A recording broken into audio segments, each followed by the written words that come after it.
Yashodanandana Vrajajana Ranjana Yashodanandana Vrajajana Ranjana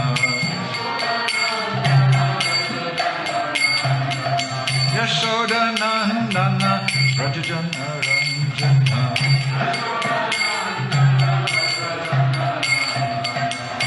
Yamunatira Banacharya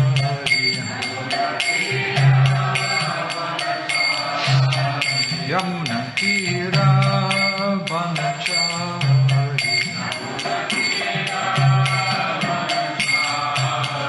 Jaya Radha Madhava Kunja Bihari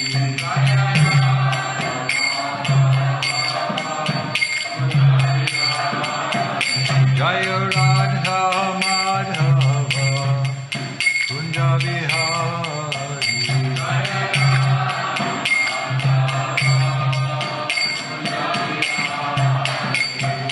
Gopi Jana Vallabha Girivardhari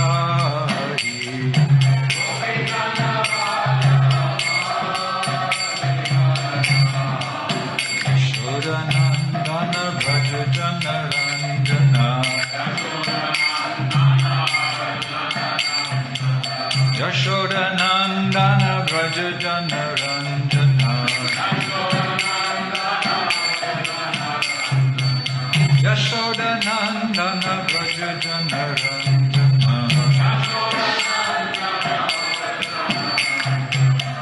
Yamunatira Banachari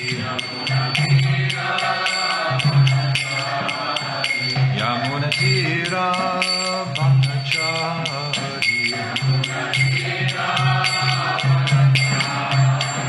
Jaya Radha Madhava Kunja Bihari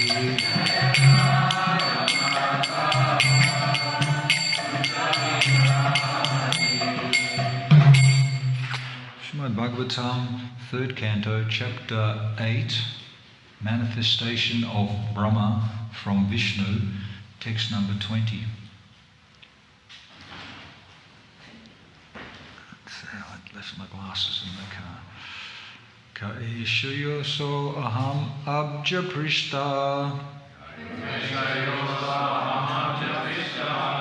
etat kuto vabjam ananyad apsu. Perfect. Astyal dastad iha kinchanaitad adishtam yatra satanu bhavyam kaha who eshaha this yad aso aham that I am abjapriste on top of the lotus etat this kutaha where from va either abjam lotus flower ananyat otherwise apsu in the water asti there is he certainly adastat from below iha in this kinchana anything etat this adistitam situated yatra wherein sata automatically nu or not bhavyam must be. Translation and purport by Srila Prabhupada. Lord Brahma in his ignorance contemplated, who am I that am situated on the top of this lotus? Wherefrom has it sprouted? There must be something downwards, and that from which this lotus has grown must be within the water. Please repeat. Lord Brahma, in his ignorance, contemplated, who am I that am situated on the top of this lotus? Wherefrom has it sprouted? There must be something downwards, and that from which this lotus has grown must be within the water. Purport. The subject matter of the speculations of Brahma in the beginning regarding the creation of the cosmic manifestation is still a subject matter for mental speculators. The most intelligent man is he who tries to find the cause of his personal existence and that of the whole cosmic creation, and thus tries to find the ultimate cause. If his attempt is properly executed with penances and perseverance, it is sure to be crowned with success.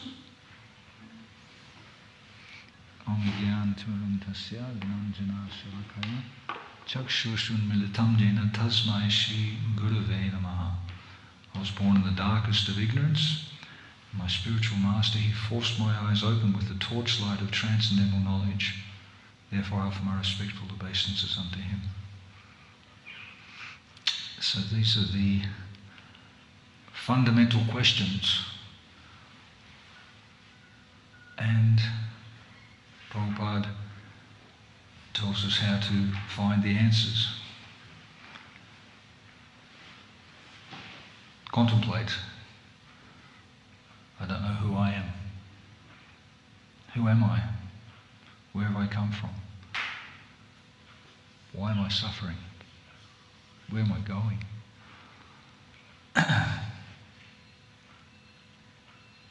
And these questions have been befuddling, bewildering mental speculators since time immemorial.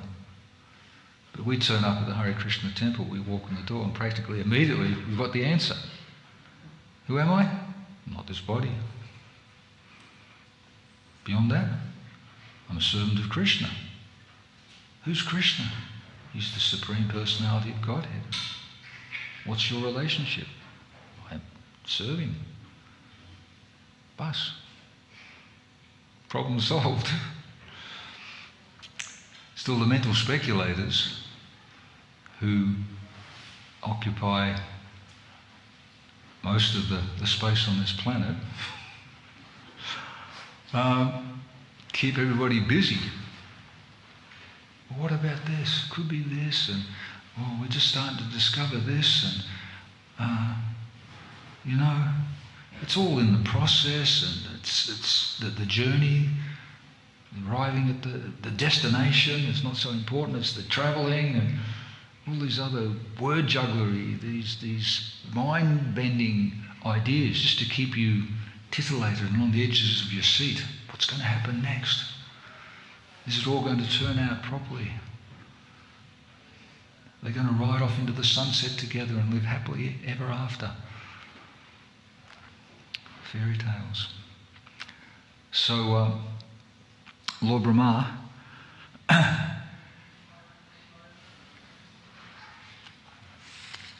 we heard how he the last class on the Bhagavatam described the brain substance of Lord Brahma, because he was here on the lotus flower and contemplating. He looked around in all four directions, and he has 4 heads, 4 brains. He's the number one personality in this universe. In other universes, he's just a little pea brain. Other Brahmas have got 10 heads, and 100 heads, and 1,000 heads, 10,000 heads, and 1,000,000 heads. As the task becomes more complex, then you have to stretch your brain more. So the topmost personality in the universe, who's the creator, who's the source of everything manifested in the universe, he's got a big job to do. I was being introduced to the job of helping to manage the new cocoa farming project, and the outgoing leader gave me some advice. He said, you only need one thing really in this business of helping to look after a project and managing and helping people. Basically, you need one thing for two purposes. You need a big head. A big head. Number one purpose, for people to aim their kicks at. You're the boss. Why aren't you? What's the problem? Something's not going right. It's your fault. And then the second purpose is that you need a big capacity to try and work out how to solve problems. It's your job. You've got to make things work. And if things go properly, then you get so much benefit. All of the people who are working under you, then you take 1/6 of their positive karma. You reap benefit. So if you manage properly and everybody's looked after nicely, then you enjoy. You're not suffering so much. I remember seeing, this tells my age, the last time I voted was for Bob Hawke. And when he came into the position, he was dashing and young looking. But within a very short time, he was all old and wrinkled and grey-haired. If the population is not pious, if they're not looked after properly, then the leader takes on 1/6 of the total population's bad karma. So he aged very quickly.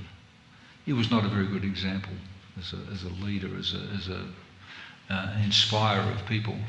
His claim to fame was that he could drink a yard of beer the quickest. So Lord Brahma here, very exalted personality. In this universe, 4 heads. And he's stumped from the beginning. Who am I? Where did I come from? So properly, with a few hints, he tried to discover. He came back up to his original position, and while he was there, in the atmosphere, he heard a sound. It was actually created by the water lapping up against the stem of the lotus, and the sound the vibration that lapping of the water made, he understood. Tapa, tapa, tapa. So in Sanskrit, tapa means austerity, tapasya, perform tapasya. So you got some clue? Who am I? A sound from above, some inspiration. Perform austerity. So on your own, sitting in a lotus flower, all dark around you, nothing else. What sort of austerity can you do? So he focused his mind. He fixed his mind on contemplating these questions. Prabhupada said, if this attempt is properly executed with penances and perseverance, it is sure to be crowned with success. Perseverance. How long is you to persevere? As long as it takes. Don't give up. And in the front of this Bhagavatam, there is a nice picture of Lord Brahma atop the lotus. Actually, it's on the back. Same picture. The caption underneath the picture inside the book describes, after sitting in meditation on a lotus for more than 300 million years. The other copy said 3 trillion years. 300 million, 3 trillion years. For more. Lord Brahma developed the pure intelligence with which to see the Supreme Lord within his heart. Basically, that's his lifetime. He just spent his whole lifetime meditating. It's said that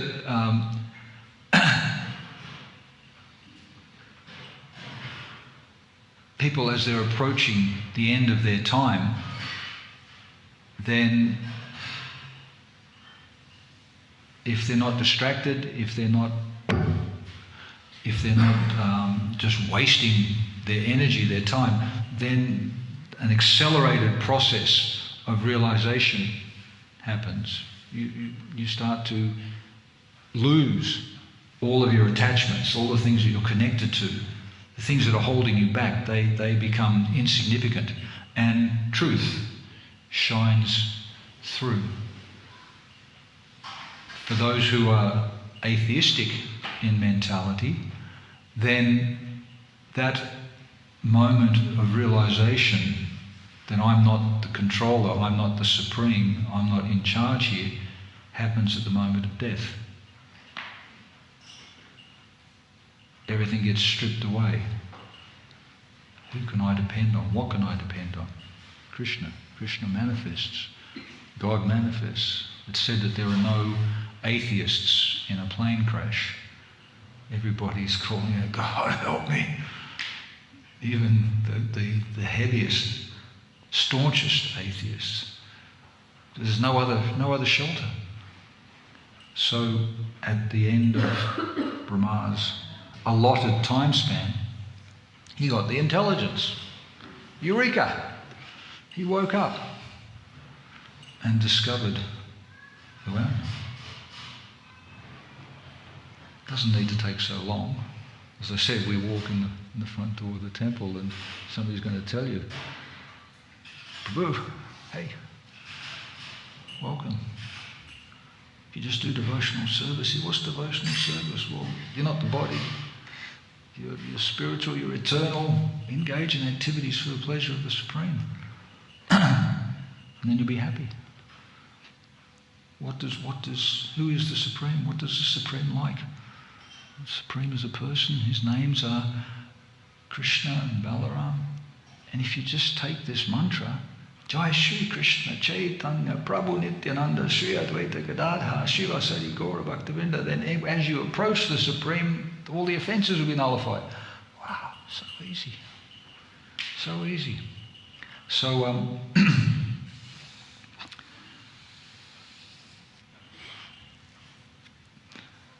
the process sounds simple, and the application is requiring a little bit more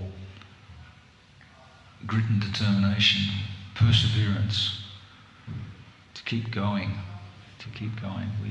We get a flickering moment of inspiration, and then we have to sustain that. We have to build it up. We have to support that. And that requires assistance. We can't do it on our own. We'd be a fool to think that we could cross over the vast ocean of material distress on our own, even if we had a staunch boat. We need a captain of the ship. We need somebody to guide us. So the other devotees in the first instance, Ado Shraddha, the beginning of devotional service starts with faith. We develop some faith in the others who are on the same boat, who are on the journey. We develop some faith, and then we start to associate with them, and we start to inquire from them, and they give us a few directions and instructions. We put those into practice, and then we start to become fixed bhajana kriya in the process. And then at that time we think, well, I'm ready. I want to take a guru. I want to formalize the relationship. I want to make a commitment. And from then,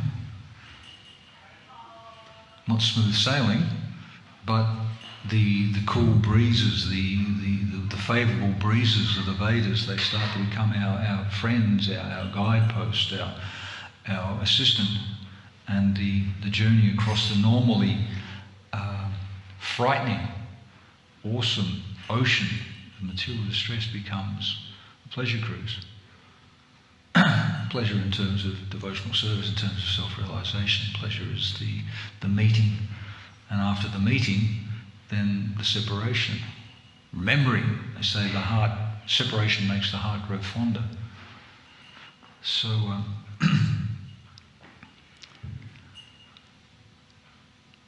I'll just stop there and ask if anybody has any questions. Today's a very auspicious day. It's the disappearance day of Lokanath Das Goswami. So I'll give you a bit of a sample into his life afterwards. We can see if there's any time. So does anybody have any questions? Normally the microphone, but I think I can do that. People outside. I can repeat what you're saying. Okay. I have a question about Lord Brahma. You mentioned thank you. About Lord Brahma. Did he meditate his whole lifetime? And then?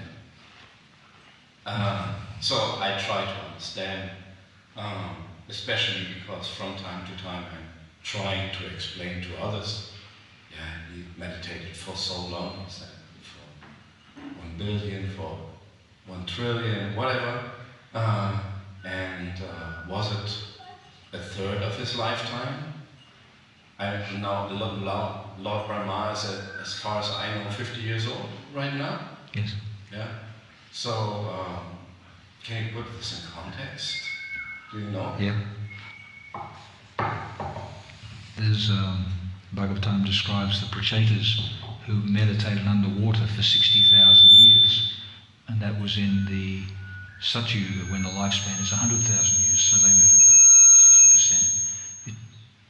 Sure enough, I think. Yeah. No, it should be okay. Yeah. So they meditate for 60% of their lifespan, their allotted lifespan. That's the average lifespan. Lord Brahma,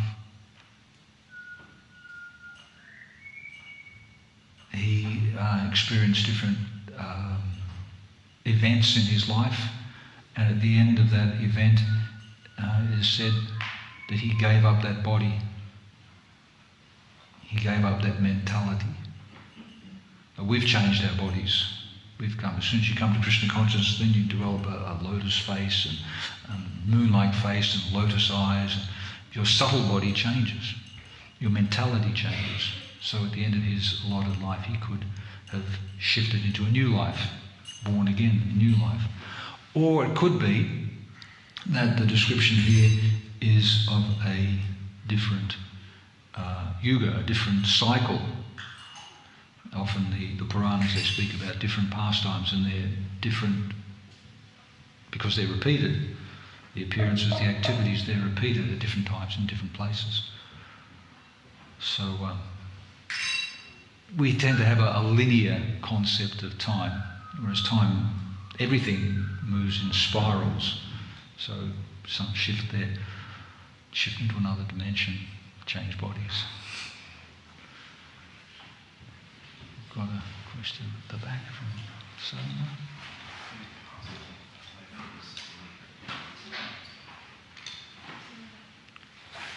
Looks like a reference. Sorry, I did miss a little bit, but I just find this in the purport very fascinating. The most intelligent man is he who tries to find the cause of his personal existence and that of the whole cosmic creation, and thus tries to find the ultimate cause. Would you comment more on that, please?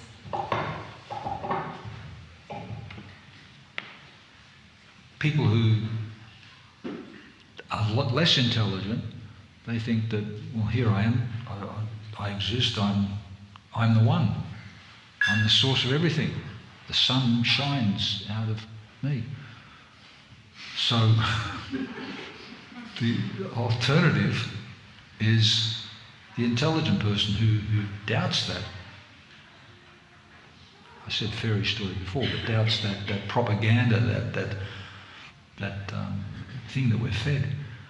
No, look, I came from someone. I know that I had a father and a mother, and they came from somewhere. And so trying to trace back, what was the origin? Where did they originally come from? Who's the source? The cause of the cause, the Sarva Karana Karanam. The cause of all causes. So it's good to get to that point, because the original cause is complete. Purnam udachyate, purnasya purnamavaya, purnam eva vasishyate, complete and perfect. Whereas other causes, if you approach only the assistant minister, then they've got to go and ask the minister to give you a favour. If you go straight to the top, then you can get everything all in one spot, one-stop shopping. Yeah, good question. Yeah, just a small question. You mentioned that you mentioned that the Lord Brahma heard the sound from the water lapping on the lotus. Yeah. It's going in and out. The battery. I haven't heard that before. I've heard that, of course, he hears the sound, but I haven't heard about the water lapping. Is that from, whereabouts is that from? Which sastra? I can't put my finger on it immediately, but I've heard it many times. The story is tapasya. Tapasya doesn't actually mean suffering. Tapa comes from heat, to turn up the heat. So to focus, to concentrate, to contemplate. Because you can think about something and then it drifts away, but to perform austerity, then you really want to intensify the focus. So Brahma encouraged in that way. And even if that sound wasn't there, he perceived it, he realised that from within, then that sound. He was able to understand it. Yeah, some of those batteries. Vaishnav? Just hang on, better get the microphone. Yep.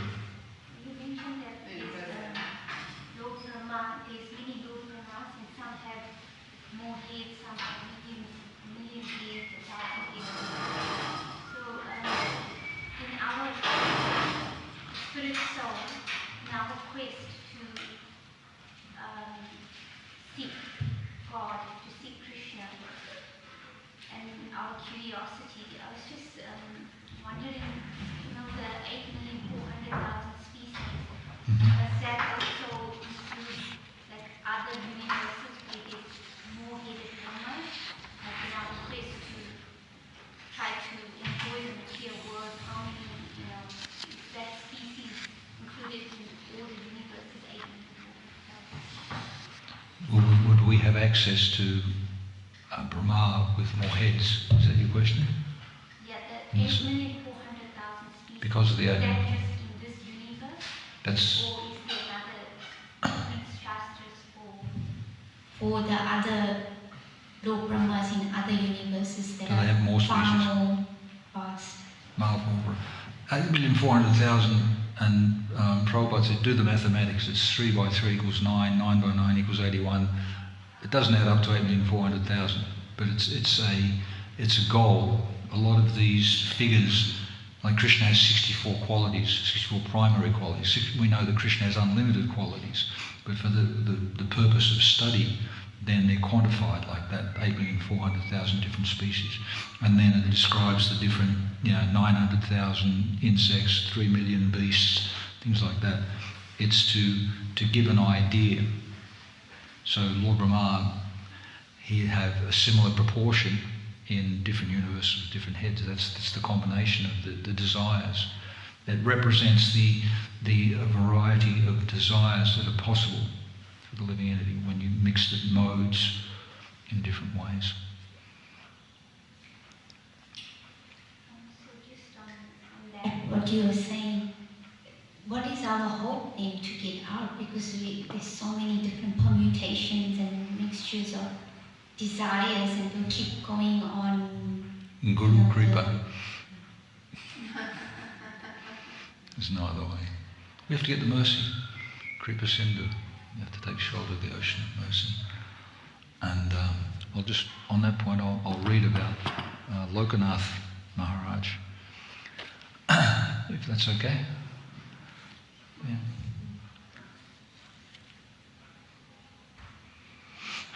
Lokanath Maharaj, Lokanath Goswami, Lokanath Goswami, yeah, appeared in the year 1483 in a little village in Bengal. 1483, 1486 Lord Chaitanya appeared. So he was a contemporary or an associate of Lord Chaitanya.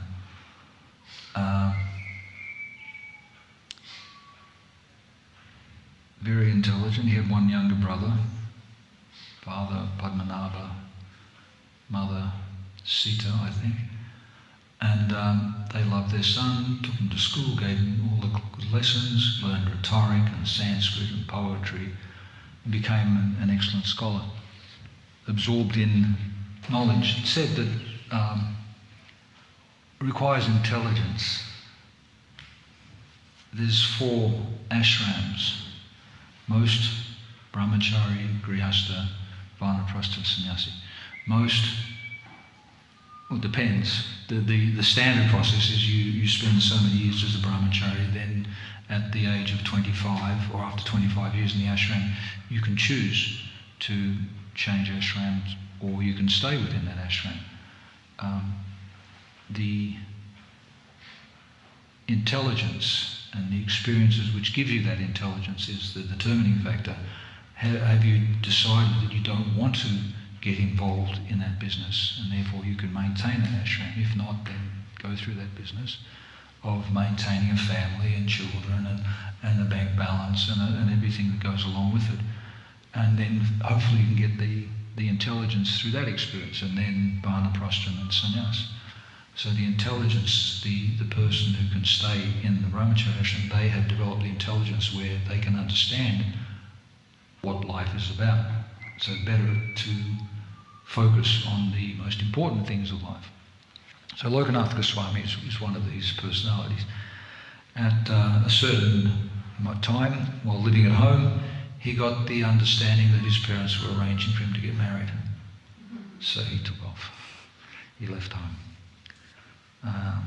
There's another example of Vishwanath Chakravarti Thakur. He was also the shining light in the Vaishnava community in the 1700s.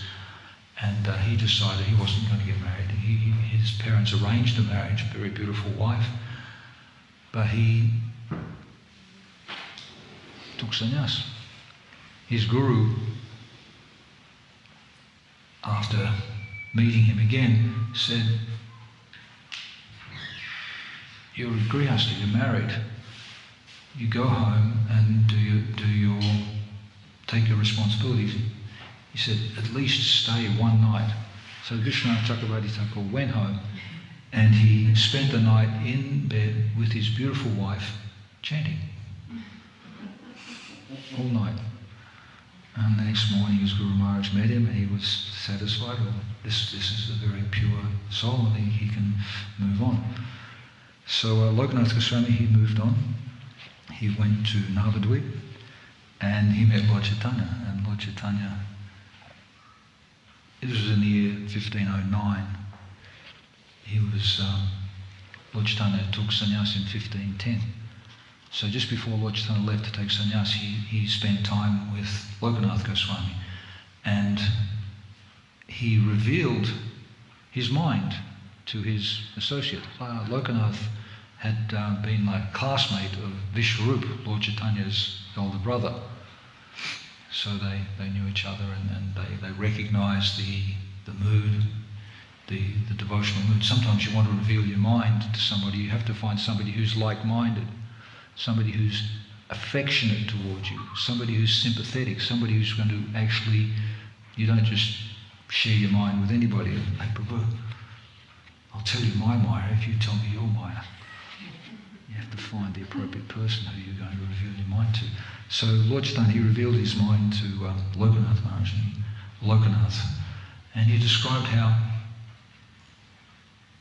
because at this time, just before he took sannyas, he'd already gone through his teaching pastimes. Lord Chaitanya had acted like a puffed up logic student, and he was challenging everybody, and everybody was frightened of him.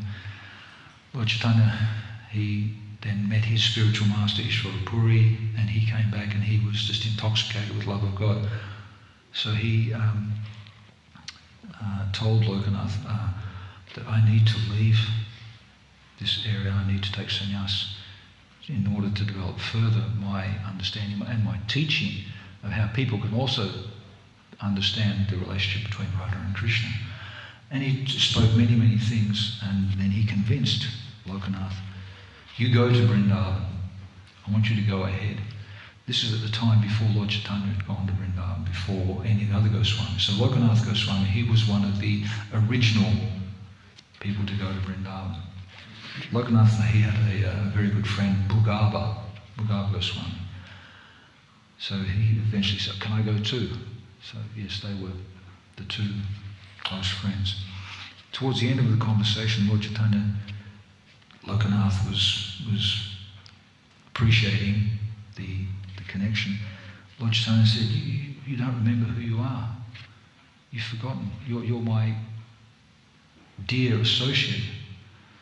Actually, you are Manjulali Manjari. You are one of the personal assistants of Srimati Radharani.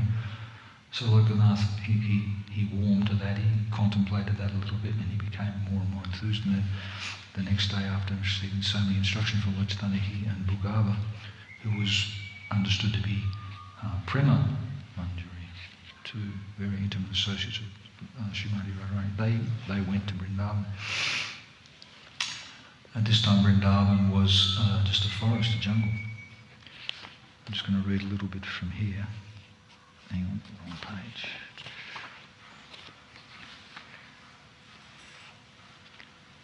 This is the glorious life of Srila Narottam. Narottam Das Thakur, he plays an important part in Lokanath Goswami's life.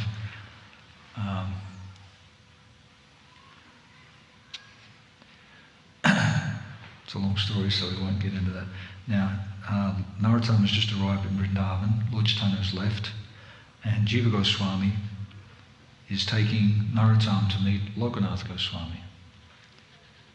So Narottam followed Jiva Goswami through the forested walkways of Vrindavan to a quite secluded hermitage.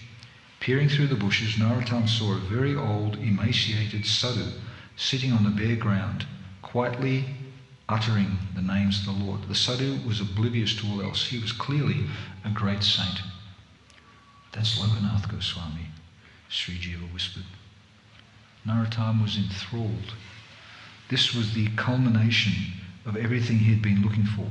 His heart pounded at the full realization, as the full realization dawned on him. I found my shelter, my spiritual master. This person can actually guide me to receive the mercy of Krishna and Lord Chaitanya. He's been in Vrindavan for many, many years, long before anyone else came. Sri Jiva said softly, nowadays Vrindavan is filled with temples and devotees. But when Lokanath and Bhugava came here, Vrindavan was a dense forest full of wild animals. Only a few tribal people lived here. Vrindavan had been ravaged again and again by foreign invaders. Narottam asked, were there no temples then? Sri Jiva shook his head. All the temples were demolished and the deities stolen or hidden in groves and ponds. There was no sign of the holy places connected with Sri Krishna's pastimes. The beauty and grandeur of Vrindavan was covered, and this highest place of pilgrimage was reduced to a mere hunting ground for Mohammedan rulers. What did Lokanath and Bhugava do in such a dangerous place? Narottam asked. Not knowing what else to do, when they first arrived in Vrindavan, they wandered throughout Braj, paying obeisances again and again, sometimes crying and sometimes shouting, "Krishna, Radhe, Lalite, Vishake, where are you? Please help us to find the sites of your transcendental pastimes." They carried out their search undaunted, sometimes even risking their lives. If they came across the ruins of an ancient temple or the sign of a divine pond, their hearts would leap with joy. If they didn't find anything, they begged Brindadevi, "How long will you keep the pastime sites hidden from our view? When will you manifest Nandagram and Varshan? When will we see Sringaravat, Vamsibat, Keshigat and Kaliya Daha?" Narottam listened intently as Sri Jiva continued.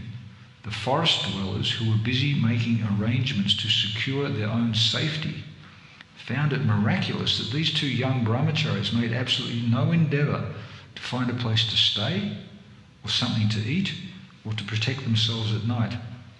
Though the Brajavasis were completely bereft of devotion for Krishna, as they watched Lokanath and Bhugaba praying day and night, crying and calling out to their Lord, their devotional inclinations began to surface, and they began to come forward to help. Gradually, many of the Lord's pastime sites were found. The story was incredible. So this is Narottam's introduction, first introduction to his guru. And then in the exchange, Jiva Goswami invites him, they connect. Narottam asks, finally, in a dream, Lord Chaitanya told me that you are my guru. And Lokanath Goswami said, I was expecting you. I had a dream last night you were coming. So they'd already been informed by the transcendental telegram system. And Lokanath Goswami, very old, emaciated, humble sage, he told Narottam, "Why do you need a guru? Lord Chaitanya has already given you the topmost love of Godhead. He delivered all of his natural, spontaneous emotions to Narottam through the Padma river." And Narottam said, "No, I need a guide. I have this realization." Even like Vidura in this pastime, he's Yamaraj. He spends time with his guru at the moment, Uddhava, and then Maitreya. He becomes self-realized. He becomes perfect. Still, he has to go back and act as the Lord of Death. He has to fulfill his job. So Narottam also, he's perfect in his realization of love of God. He still has work to do. So I need a guru. Even Lord Chaitanya, who's God himself, he showed the example. He took a spiritual master. So Lokanath Goswami, he declined. He said, "Well, I'm trying to become a devotee myself. How can I be a guru? How can I guide you?" And Narottam persisted, and Lokanath Goswami said, "Well, normally the spiritual master, he wants to observe the prospective client for 1 year." So Narottam said, "Okay, so what should I do during that year?" And he said, "Chant 300,000 names of the Lord a day." So Narottam did that, and after a year, he again approached his spiritual master, or through the other devotees. He didn't approach him directly. He would ask you, "What is Lokanath Goswami saying?" Lokanath Goswami said, I've made a vow. I'm not going to accept any disciples." So Narottam came back and inquired from Jiva Goswami, "What should I do?" And the answer was, "You should perform service, direct service." So Narottam went back and observed Lokanath Goswami sitting in the forest grove, sitting on the bare ground, chanting Hare Krishna, Krishna Krishna, Hare Hare, Hare Ram, Hare Ram, Ram Ram, Hare. What can you give? What sort of service can you do for a person like that? If this food comes, then he's going to eat. If no food, then he doesn't. So he got the realization that, well, he has to answer the call of nature. I'll clean up after him. So he started doing that. And Lokanath Goswami, he after some time realised, well, everything's arranged nicely, everything's clean, I don't have to endeavour to get mud and clean up the mess. So he thought, somebody's doing this, who's doing it? And he suspected Narottam, so he asked him. But Narottam evaded the question. Then one time Lokanath Goswami got up extremely early in the morning and he saw somebody there with a broom in the forest cleaning up. So he said, "Is that you, Narottam?" And then eventually Narottam revealed, "I've been doing this is the service I've been offering. It's a great fortune to be able to serve a spiritual master, so here I've got this opportunity, please don't deny me this, please accept me." And Lokanath Goswami said, so devastated, but then he came back the next day and Lokanath Maharaj changed his mind. So he initiated him, nice initiation ceremony, and then gave him further instructions. And that's the glories of Lokanath Goswami. The first with Bhugava Goswami to go and investigate lost holy places in Vrindavan, and the spiritual master of Narottam Das Thakur. Narottam Das Thakur was his only disciple and an associate of Lord Chaitanya. So on this day of his disappearance we should contemplate, hear about, discuss, remember, pray to, try and get the benefits of such great saintly persons, get their association through hearing about them and discussing them, and try and follow in their footsteps. Lokanath Goswami Prabhu ki jai, Srila Prabhupada ki jai, Gaura Premanandi.